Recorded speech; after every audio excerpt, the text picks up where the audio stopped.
ദേ ഇതാണ് mice villa. കൊള്ളാല്ല. ഇവിടെ ഒരു വില്ലാമാളം കിട്ടണമെങ്കിൽ എത്ര കൊടുക്കണം? 5 കിലോ കപ്പ. 5 കിലോ ഇത്തിരി കൂടുതലാ. നിനക്കെന്താ ഒരു പ്രശ്നം ഉണ്ടെന്ന് പറഞ്ഞത്? ദാ കിടക്കണം ഞങ്ങളുടെ പ്രശ്നം. അതെന്തോന്ന്? അതാണ് JCB, മണ്ണ് മാന്തുന്ന യന്ത്രം. മണ്ണ് മാന്താൻ യന്ത്രമോ? ഇതിന് വലിയ വല്ലൊന്നും ഇല്ലല്ലോ തുരക്കാൻ. അതിന്റെ മുമ്പിൽ ആനയുടെ തുമ്പിക്കൈ പോലൊരു കൈ തൂങ്ങിക്കിടക്കുന്നത് കണ്ടോ? അതുകൊണ്ട് മണ്ണ് മാന്തിയെടുത്ത് ലോറിയിലേക്ക് ഇടും. ആഹാ, ഇതിനെക്കൊണ്ട് കപ്പ വാങ്ങിക്കാൻ പറ്റുമോ? ചെല്ല്, മനുഷ്യര് നിന്നെ കോരി എടുത്ത് ലോറിയിലേക്ക് ഇടും. അയ്യോ, എടാ, ഞാൻ പറയാൻ വന്ന കാര്യം പറഞ്ഞില്ല.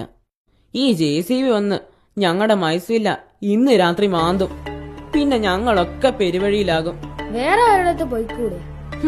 ചത്താന് ഞങ്ങൾ പോകില്ല. ഈ JCB ഓടിക്കാൻ നിങ്ങൾ സഹായിക്കാമോ?